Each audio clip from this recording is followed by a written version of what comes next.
You're listening to New England Real Estate Journal Radio with Rick Kaplan, New England source for commercial real estate news. This is New England Real Estate Journal Radio on the Money Matters Radio Network and online at moneymattersboston.com. Welcome to the New England Real Estate Journal Radio Show. I'm Rick Kaplan with my co-host Eric Wilson. And last week was so-so week, I guess. It wasn't a lot going on. Actually, was last week a short week? No, it was a regular week. It's a regular week. I don't know. I'm not used to going back to those full weeks. You know, we had Christmas, then New Year's, and now they're short. A lot of catching up to do for everybody. Yeah. I'm sure everyone had a lot of backlog on their you remember you had snowstorms as well? Yes, and the snowstorm. That's correct. So we had those. So a lot of people were out of the office. So I'm sure the last week that's all we did. I mean, we were busy in the office. Yeah, well, we have a great guest coming on. We do. Russell Cazalt from Cazalt Roofing. He's the president of Cazalt Roofing. He's going to talk about the solar roofing products that he has. Right. Which is, I guess, a new thing that's new. No, it's not very new, but it's a new way of installing roofs. Oh, really? You know, they're regular shingles almost. Really? So Russell's going to talk about that in our next segment. Nice. But one of the things that we predicted last year when John Henry bought the Boston Globe, right? We said there's got to be a reason why he bought that, and it wasn't because he wanted to have the Globe newspaper. It was because of where the location was in that property, which was a lot more valuable than the Boston Globe. Right. And in the Boston Herald, they had an article that says that John Henry won't rule out selling the Globe property. Right.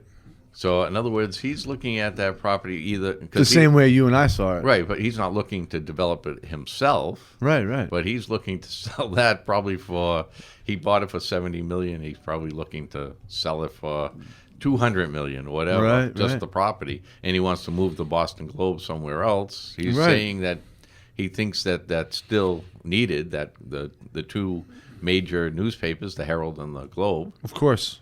And he's probably going to do something wonderful with the Globe. Right. I mean, but it's not going to be in that location. No, we knew that. That location is prime real estate. And you knew that he's, for what? $75 million, he bought the paper and the property. $70 million. $70 million, right? Yeah. And so he moves the Globe to a smaller location and, he uses more efficient space. And, I mean, it's probably a no-brainer for him when he bought it. Yeah, well, we thought of that.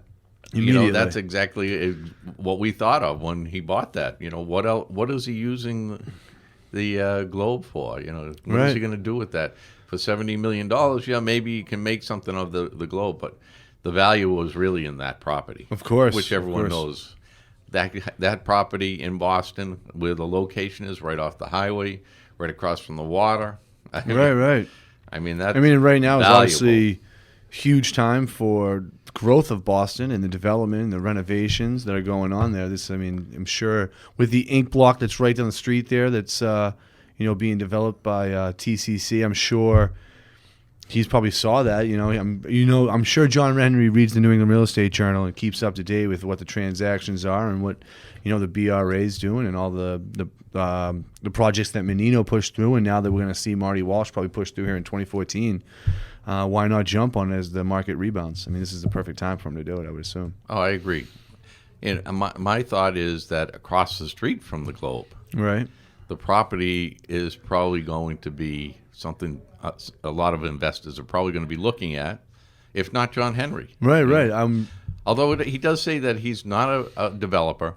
He doesn't want to be a developer. He'd rather stick with things that he knows. So, which is sports franchises. And his other businesses. Yeah, whatever that other business. Yeah. Well, he's got several championships with the Red Sox, so we're happy with him. Yeah, and he has a soccer team. Yeah. Maybe he moves a Fenway Park to it. You don't know. Yeah, I would assume that that'll probably turn into residential living. Yeah, residential and multifamily. Yeah, apartments. Office. Yeah, mixed use. Yeah, mixed use, multi-use. Right there. I mean, that whole area is being developed right now. So I agree. But good luck for that. I mean, good for John Henry, and good luck. Hopefully that goes through, and hopefully we get some really nice properties developed out there. I don't see why it wouldn't go through. Yeah. I'm sure that property goes on the market in a day. It's gone. Yeah. I'm sure someone's going to grab it right away. Why not? It's a perfect area to develop. It is. Well, our show is brought to you by the New England Real Estate Journal, bringing together the commercial real estate industry for over 50 years. Find us at NEREJ.com. If you'd like to be a guest or sponsor for the show, call 800-654-4993 or email radio@nerej.com. That's 800-654-4993 or email radio@nerej.com. You can also now listen to our show on iTunes. You can also listen on UR Business Network as well. And we'll be right back on Money Matters Radio Network. The next level in commercial real estate. This is New England Real Estate Radio on the Money Matters Radio Network and online at moneymattersboston.com. Rick Kaplan on the Money Matters Radio Network and online at moneymattersboston.com.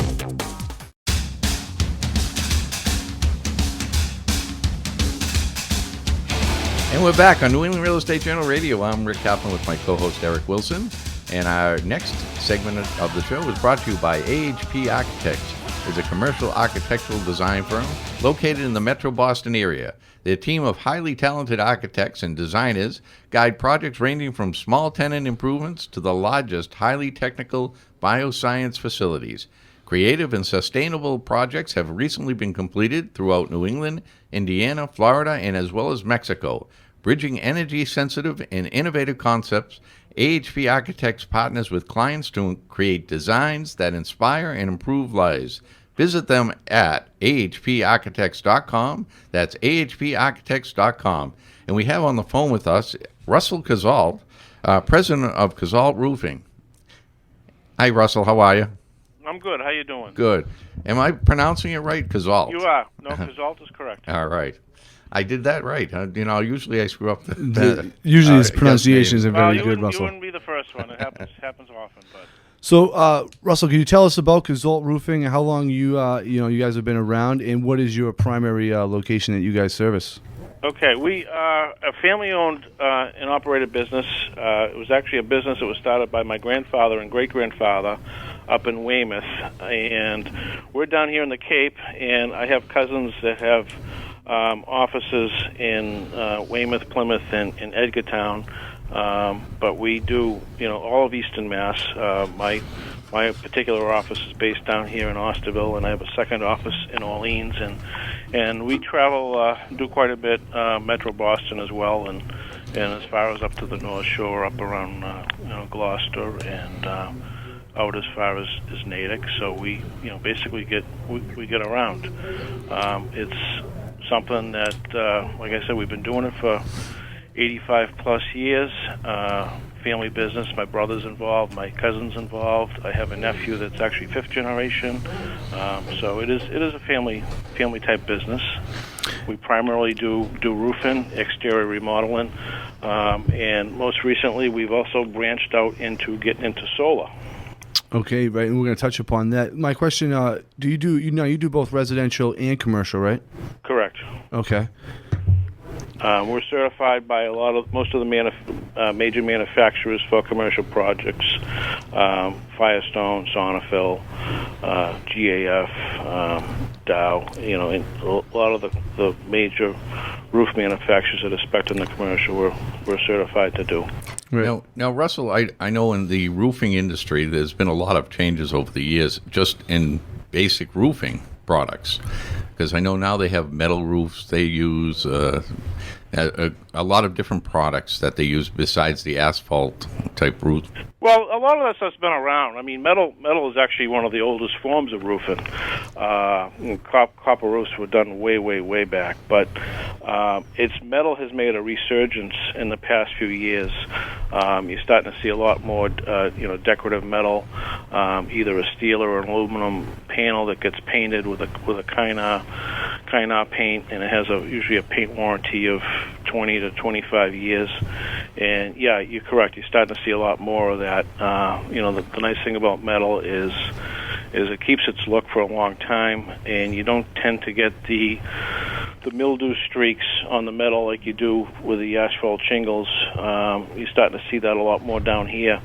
After 10, 15 years, the roofs start to get that streak. So the metal is nice for that. The metal is nice for keeping the snow off the building as well, and a lot of other reasons. But yeah, the metal has become very popular. And the reason the snow, it melts faster on the metal than it would. It doesn't melt. It's able to slide off a lot quicker. The granules on a shingle roof kind of keep the snow in place, whereas the metal is smooth. It's almost like a Teflon pan. So it slides once it starts to warm up and you get a little bit of melting.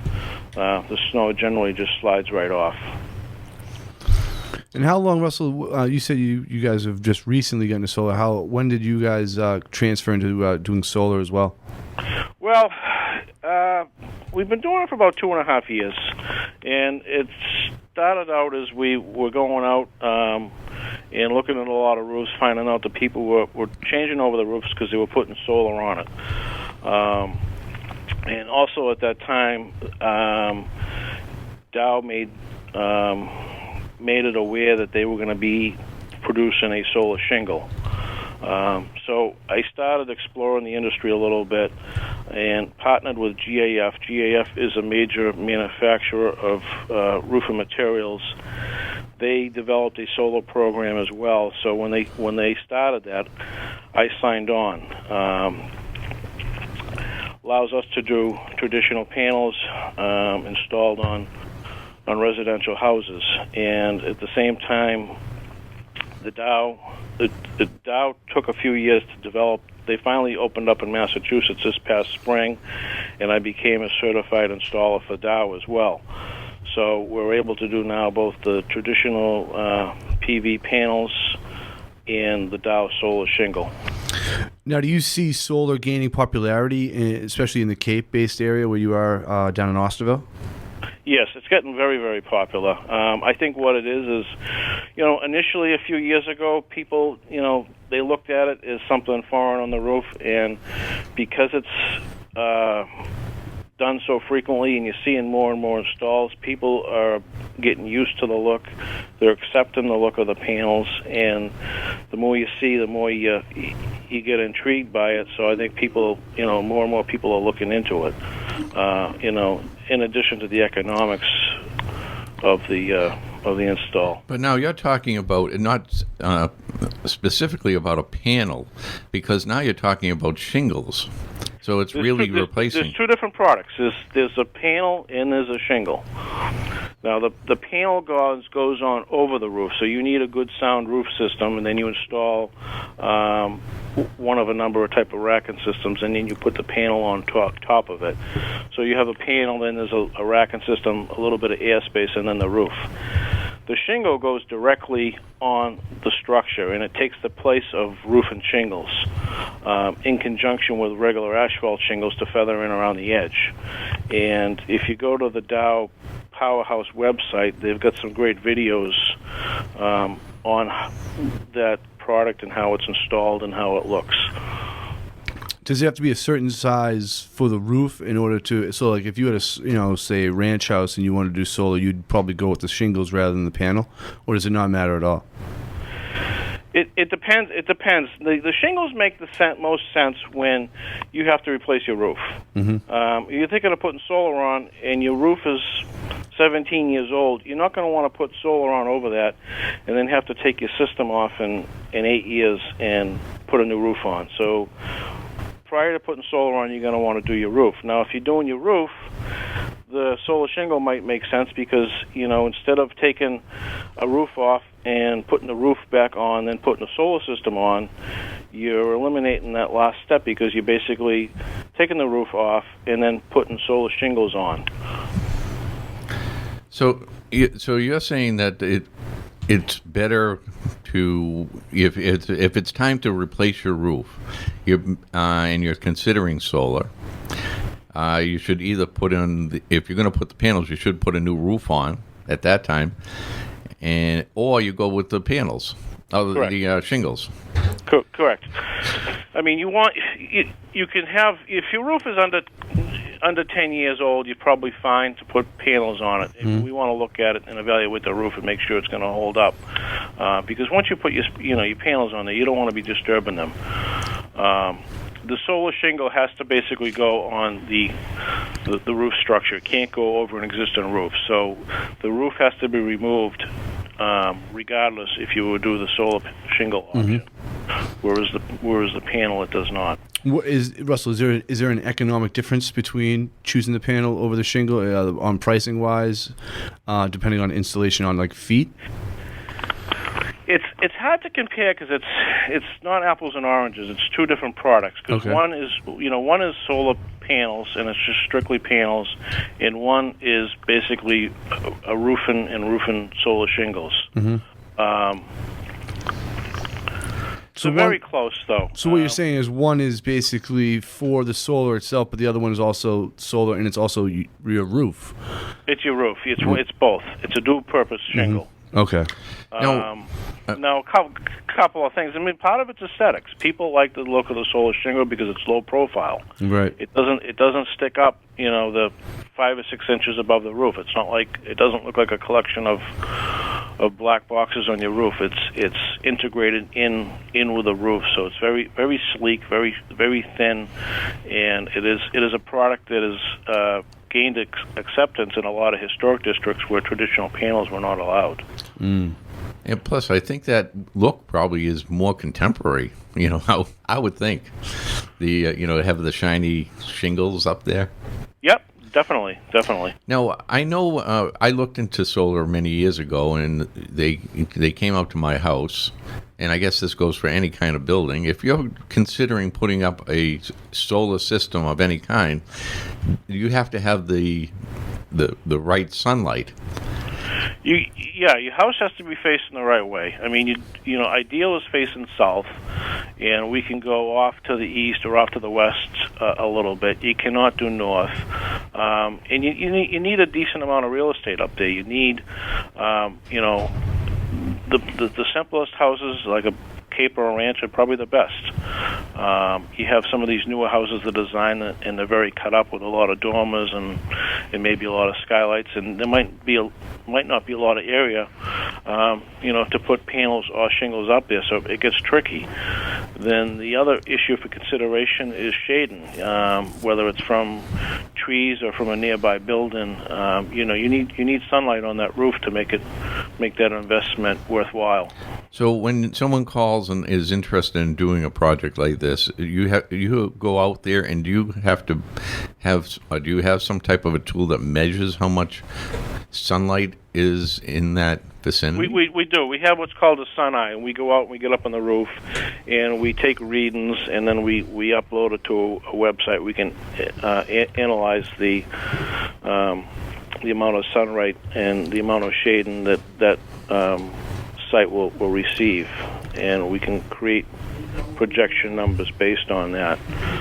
But let me back up. Prior to that, we actually can do a virtual analysis just through satellite. And actually, almost anybody can do this. You just go to Google Earth and type in your address. You bring up your house on the computer screen, and basically anything at the bottom of the screen is going to be south. So you look for an area. If you can see your roof clearly, and you can see a decent amount of area where you can put solar panels, then you're a good candidate. Now, if you can't see it because you got the house is either covered and shaded in trees, or there's just a lot of obstructions on the roof, then it might not be a good candidate. So it's something that you can kind of do yourself and take a look at and see if it works. Well, yeah, Russell, we have to go to another break, but I want to touch more on the financial... Right, the tax incentives, the breaks and things like that. What the benefits would be. So if you can hold on just a couple minutes, we're going to go to a break and we'll come right back. Sure. Okay? Okay. And our interview is brought to you by AHP Architects, is a commercial architectural design firm located in the Metro Boston area. Their team of highly talented architects and designers guide projects ranging from small tenant improvements to the largest, highly technical bioscience facilities. Creative and sustainable projects have recently been completed throughout New England, Indiana, Florida, and as well as Mexico. Bringing energy-sensitive and innovative concepts, AHP Architects partners with clients to create designs that inspire and improve lives. Visit them at ahparchitects.com. That's ahparchitects.com, and we'll be right back on Money Matters Radio Network. Rick Kaplan and Eric Wilson, right here on the Money Matters Radio Network and online at moneymattersboston.com. New England Real Estate Journal Radio.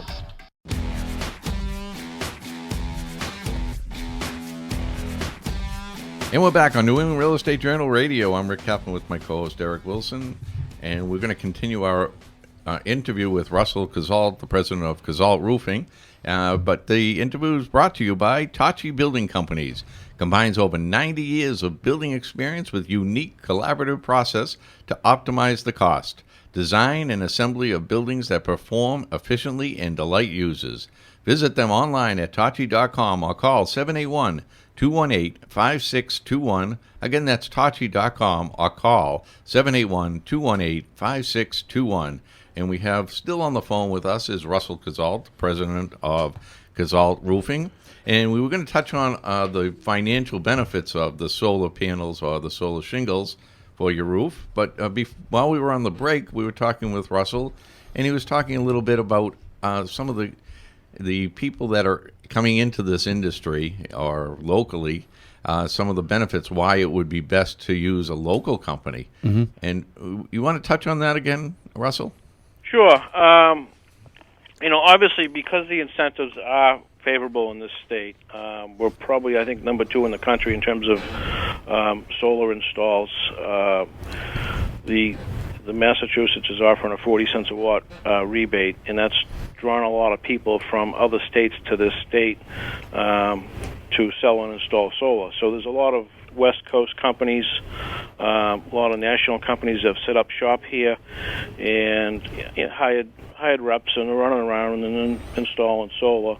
And nothing wrong with that. A lot of them are good companies, but the issue I feel as though is, as the incentives fade away, which they will eventually, these companies will probably fade away too, and go to the next state as different states adopt different incentives. It's a little bit of a gold rush, so they follow the money, and the states that are opening up funding or giving incentives, they tend to flock to those states, open up, do installs, and then move to the next state. So, we're a local company. We've been here for 85 years. This is where we live and go to school and pay taxes. This is where we're established. We're not going anywhere. Right. But Russell, one of the important things that you mentioned when we were on break is that you because especially with panels, you have to have a decent roof on there. Yeah, you want a good roof on there, and that's the other advantage of using a company like ourselves. If we do both the roof and the panels, then it's a single source warranty. And I've seen it happen. I've seen where a roof was put on by one company, another company comes in a couple of years later, puts on a solar system, leaks develop. The solar guy says it's the roof leaking. The roofer says it has to do with where the guy put the panels on the roof, and you get two guys pointing fingers and the homeowner stuck in the middle, unable to resolve leak issues. The advantage of doing, finding a single source supplier that can do both the roof and solar panels is the homeowner isn't left holding the bag. If there's an issue, you know who to go to, you know who's going to fix it, and there's no. Yeah, that sounds like a tremendous benefit to someone. It's a huge benefit, but and people don't think of those kinds of things, Well, you don't think of it until you start seeing that leak coming through your roof. Exactly, and by then it's too late. So, and that's my advice to anybody considering, any sort of home improvement is look for the track record of the company that it's installing and how long they've been around, because there is a lot of turnover in this business. Good, very good advice. Why don't we get a little bit into the financial benefits of putting in solar? Okay, sure. That I think is probably one of the biggest reasons why it's so growing. popular. Yeah. Yeah. Yeah. Now there's a 30% federal tax credit. So if the job, I'll get a calculator out here so we can do it. Say it's a flat $25,000 system. You're going to get a 30% federal tax credit. So that's going to equate to $7,500 that you'll be able to get back when you file your taxes. In addition to that, there is that 40 cents a watt rebate from the Clean Energy Center, which is caps at $2,000. So you get another $2,000 back from the Mass CEC. And then there's another $1,000 state tax credit.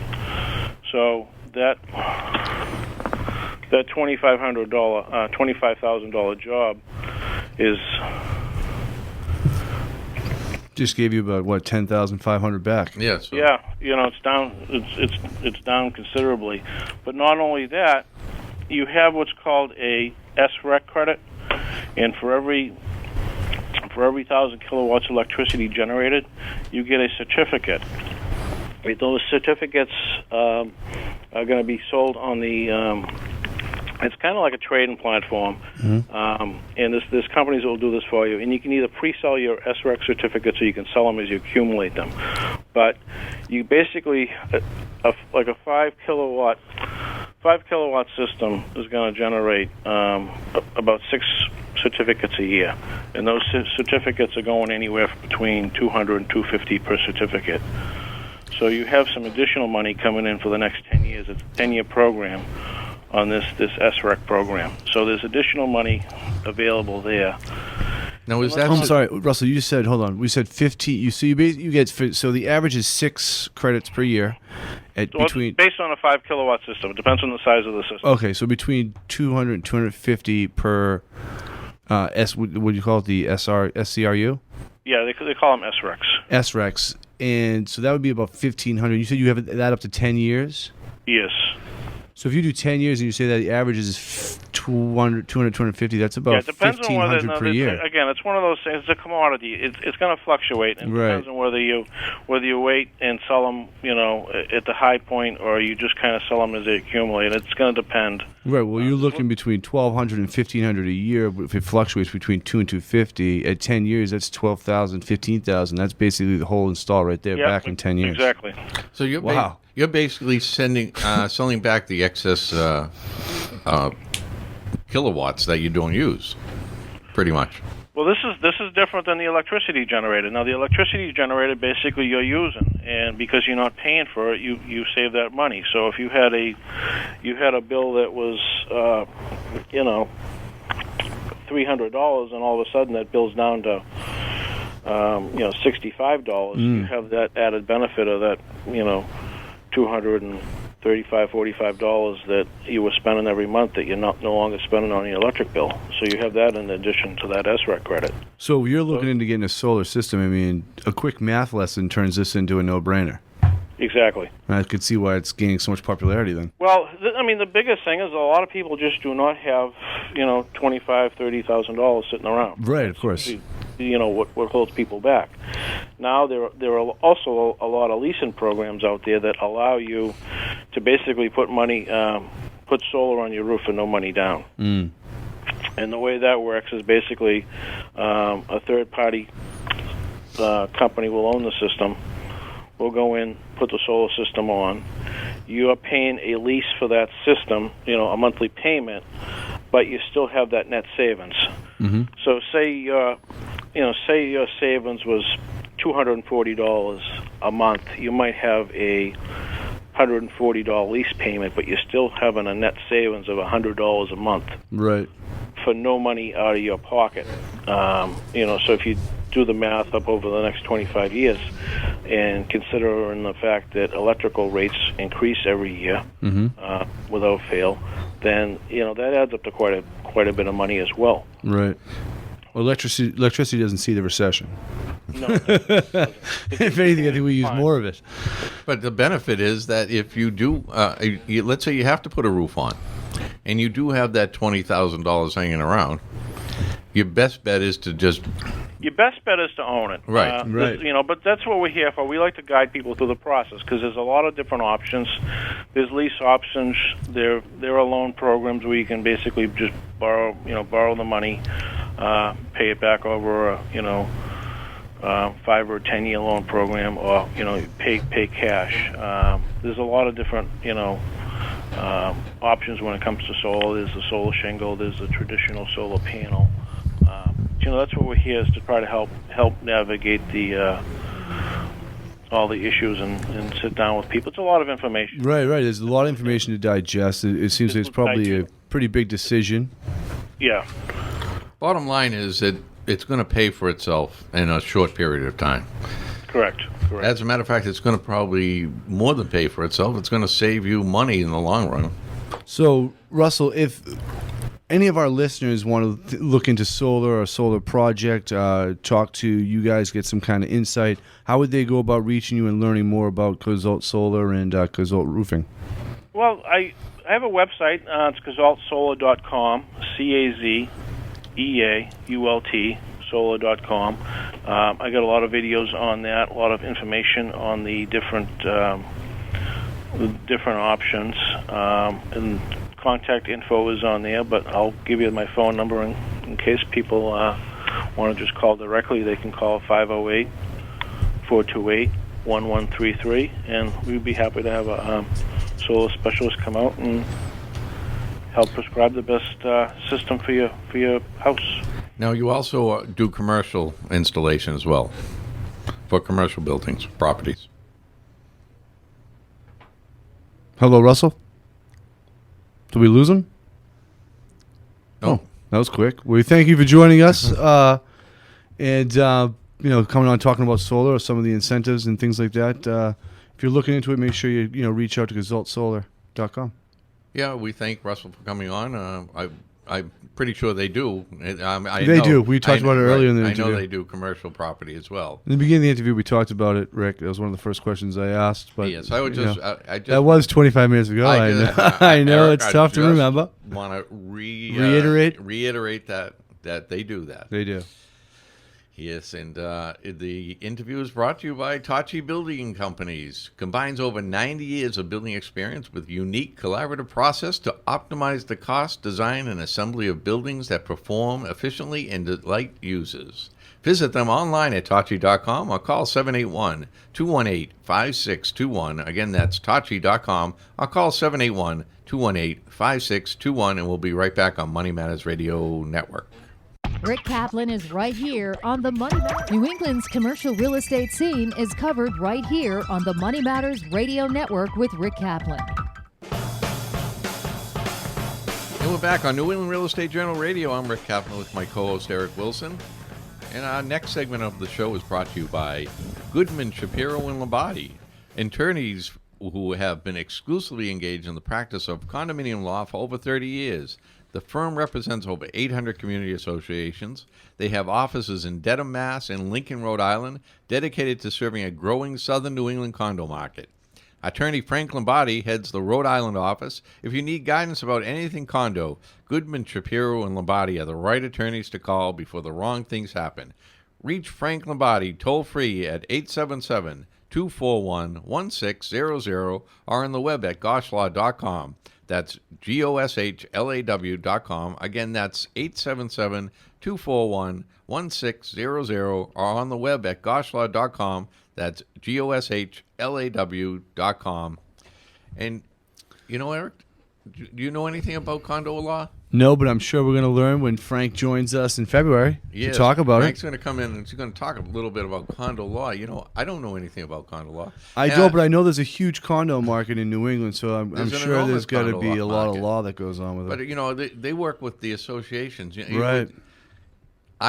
If I bought a condo, I wouldn't know the first thing on what I'm supposed to do as far as what am I protected against, who's protecting me in the association. Right. Am I supposed to have someone that's protecting me against the association?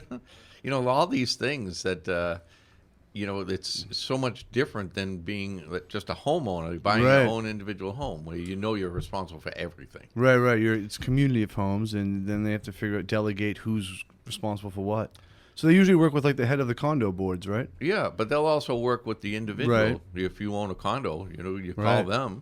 You call Frank Lombardi, especially Yeah. in the Rhode Island area, Right. which is I know they're just breaking into, or they've been in the area, but they have Frank is handling that office down there. Right. You can call Frank.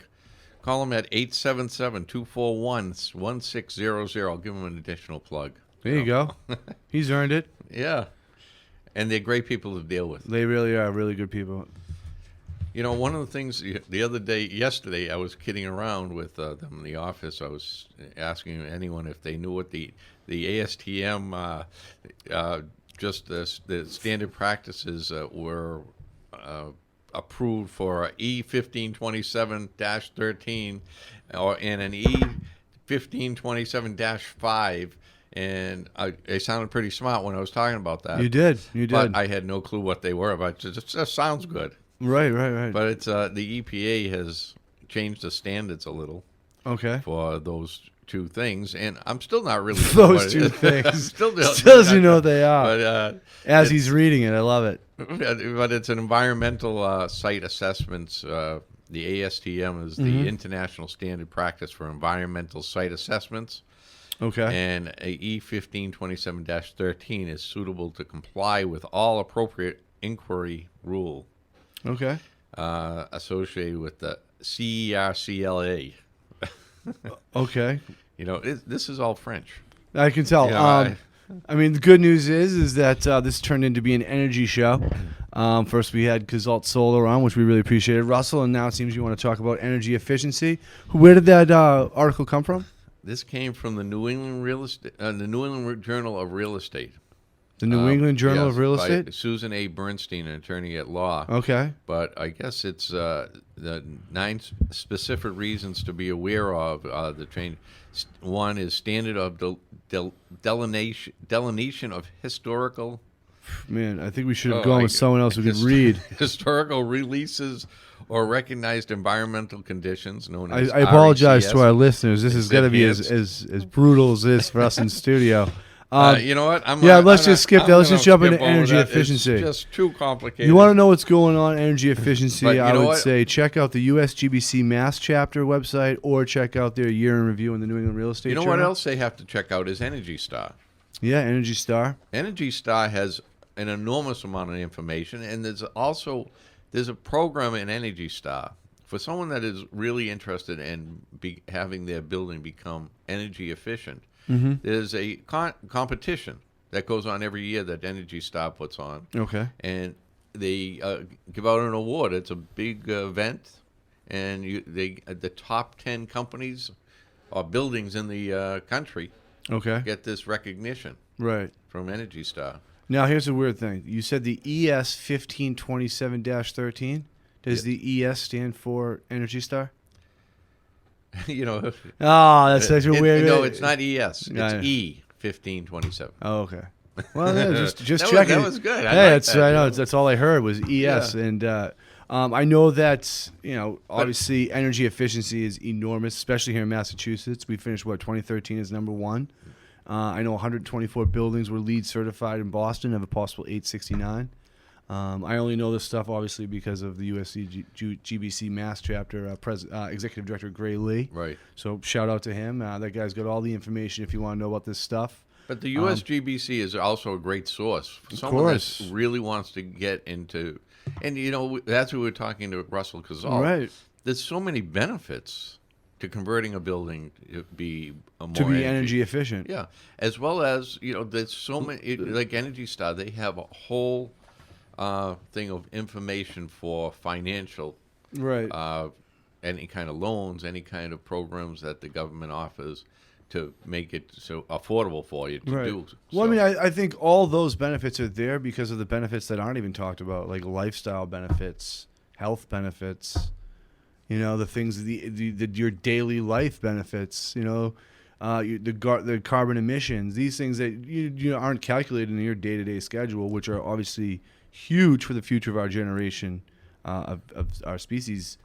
I think that giving them tax credits and incentives to go ahead and do this for the future of mankind is I mean, you have all that, but simple. one of the things I was just thinking is that now we have so many power outages. Every time there's a store, you always see that they're showing. I'm sorry, a store or a storm? A storm. Okay. Did I say storm? No, I don't know. Storm. I just didn't hear it correctly. You can always see that they show how many outages they have. Sometimes there's like 100,000 outages, like in Maine. Right, Maine, right. They just had a monster power. Right, outage. that was during Christmas. Okay. Over a week. Right. I think a lot of the power was out. But it's Maine. Yeah, but you have solar. Right, right. You're not dependent on it. Of course, you have your own power Right. source. So you're supplying. Isn't your that own. the American way? Being in control of your own destiny. Yeah, but being in control of your own fate. We go back to the pioneer days. Right. When people were coming into Running windmills. Right, they're building their own homes, and Their own windmills, their own bringing energy. their water up from the well. The wood, cutting their own wood for their That's fire. right. Yeah, I think that it's the American way. Yeah, now Is we're not more to be sophisticated. We can bring it all so it does it automatically for us. I'm pretty sure solar was in the Constitution, wasn't it? no. But I'm saying, I think it comes down to, again, the great thing about the American dream is relying on yourself. And storm, you have power outage, or anything happens. The best is when it's in your control. So the energy that you're producing at your house is supplying you with the energy you need. And see, and you make fun of me because I watched that show, Alaska: The New Frontier. Right. But these people have been living like this for years. With that, now that they have the solar. Right. Where it's running a lot of their of the house as well as their farm. Mm-hmm. And they also have, running water that they have to pump out of the ground, like. Right. Well, I think, and I would say that probably solar is still somewhere in its, pre-teen years of where it's going to be in 15, 20 years and what we can do with it. So, I mean. But, there's also, they're coming out with these bathrooms where if you have you ever been to Spectacle Island? Nope, but I've been to the bathroom. Spectacle Island, they have the bathrooms in their tourist hut or whatever you want to call it. You went to Spectacle Island to check the bathrooms out, huh? I know. This is a famous bathroom set. No, but their bathrooms, it's funneled right into the soil. Okay. So it sort of mixes up your stuff right on its own. But I mean, naturally. That goes back to the years of outhouses. Nice. That's how an outhouse would work. Right. It goes into the soil and it gives the soil the minerals, the nutrients it needs, and the trees next to it send their roots over and start to get it. I got you. Yeah. So I mean, those are things that are probably coming into play again. Well, yeah, that who did we? Oh no, I'm sorry, it was me. I met a really bright young guy from out at the EBC Young Professionals boat cruise. That's what he did. He built biodegradable. That's the word I was thinking. Yeah, biodegradable fuel that would come through human and animal. There's no sanitation practices. Right. Let's try to keep this clean. Yes, that's a pun. Strike one for Eric. Yeah, I would think that there's so many different ways that we're going in the innovation of energy efficiency. Yeah, but that's also goes to the storage. Mm-hmm. You cut down on the kind of storage that you're going into the oceans, and that's what we were used to do. Is we pump it all out into the sea. Well, right, that wasn't a good. That wasn't beneficial. No, to the environment. But I think at the time that people didn't think of the environment in that way. They were just thinking of the first problem is where do we get rid of this at? Yeah. And the first solution is there. I think now that arose the new problem, and our generation is solving that. And I think there'll be a new problem that arises from what we're doing now that our next generation will solve as well. Yeah. Otherwise, we'll be stop innovating, right? And yeah. then we're stuck. And we have to solve the problem for our video person here, Corey, because he's really concerned about the tuna in Japan because of all the radiation that's been going into He eats a lot of tuna. And there's a lot of radiation that's going into the ocean there. And he said eventually we're all going to be eating... each other? Oh, no, land animals? We're going to be eating tuna that has radiation everywhere. I know we're laughing about that matter, but that could be something I think you may hear about here in a few years, 5, 10 down the road, on what the repercussions really were about all the leakage that came from Fukushima. Well, but right now, I don't think. No, I don't think we're going to be able to solve that issue. What? Right? No, you have me to and believe, you. Oh, you and I aren't Me solving and you. that issue. We had a hard enough time trying to solve the E1527-06 and what that meant. I mean, right now, my biggest concern is where are we going to eat lunch? Are we going to eat lunch at Dina's or? Great steak and cheese out of Rockland. I know we're shooting out. What are we on Twitter right now? Posting out our food? No, that's a little Twitter joke for everybody. So, no, I think we have a lot of good things in store, and Well, we're going to go to another break. When we come back, we're going to come to the close of the show, and we're going to tell you about some events that are coming up. So listen to the end of the show so you know what's really happening.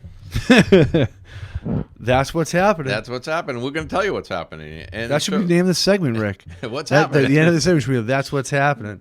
And this part of the show is brought to you by Goodman, Shapiro, and Labate, attorneys who have been exclusively engaged in the practice of condominium law for over 30 years. The firm represents over 800 community associations. They have offices in Dedham, Mass. and in Lincoln, Rhode Island, dedicated to serving a growing southern New England condo market. Attorney Frank Lombardi heads the Rhode Island office. If you need guidance about anything condo, Goodman, Shapiro, and Lombardi are the right attorneys to call before the wrong things happen. Frank Lombardi, toll free at 877-241-1600 or on the web at goshlaw.com. That's GOSHLAW.com. Again, that's 877-241-1600 or on the web at goshlaw.com. That's GOSHLAW.com. And we'll be right back on Money Matters Radio Network. It's New England Real Estate Journal Radio on the Money Matters Radio Network and online at moneymattersboston.com. Your home for commercial real estate news. It's New England Real Estate Journal Radio on the Money Matters Radio Network and online at moneymattersboston.com.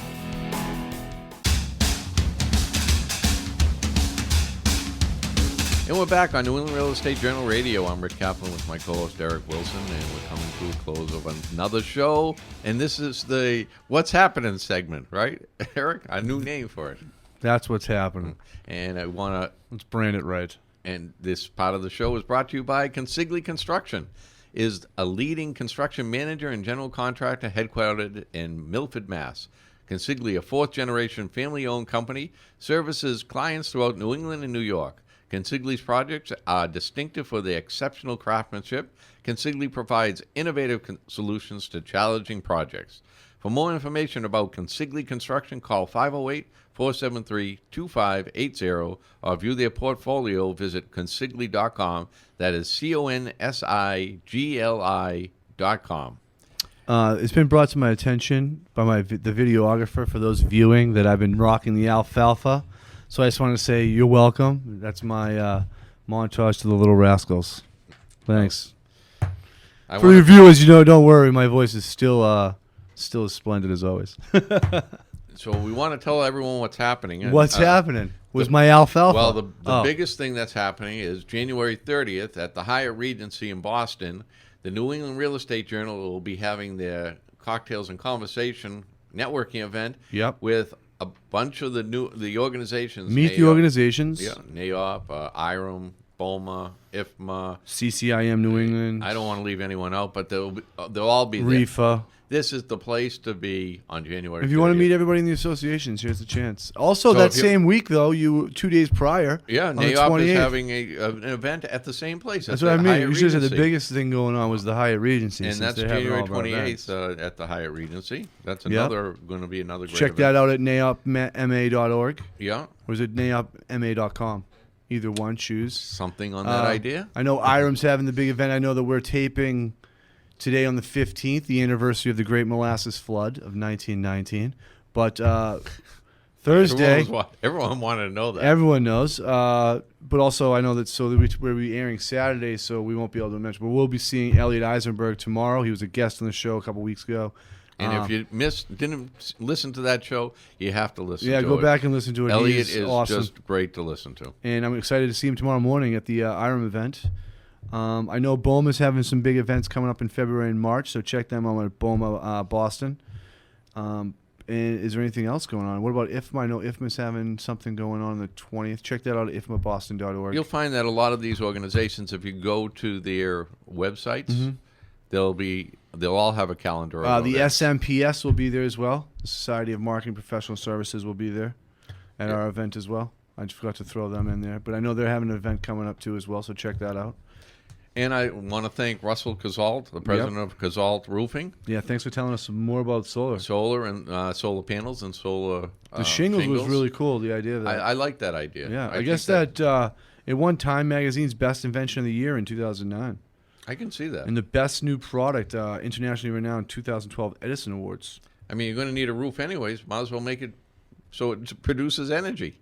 Yeah, it says that the Dow Power Solar Shingle was recently honored as a recipient of the 2012 Breakthrough Award by Popular Mechanics for creating the new benchmark in roof design. So that was a lot of really a lot of interesting stuff. He talked about all the incentives, and we did some math too, which is always exciting for you guys. That's right. I love the math. For the big data guys like me, that's a great thing. And we also talked about the E1527-13 and E15. You mean you stumbled through that? That's 5. So you should check that out at the New England Journal of Real Estate, and you can Google that, and you can read more about the new changes to the Environmental Act nationally. Yes, and I want to thank Goodman, Shapiro, and Lombardi, the attorneys exclusively engaged in condominium law. Yep.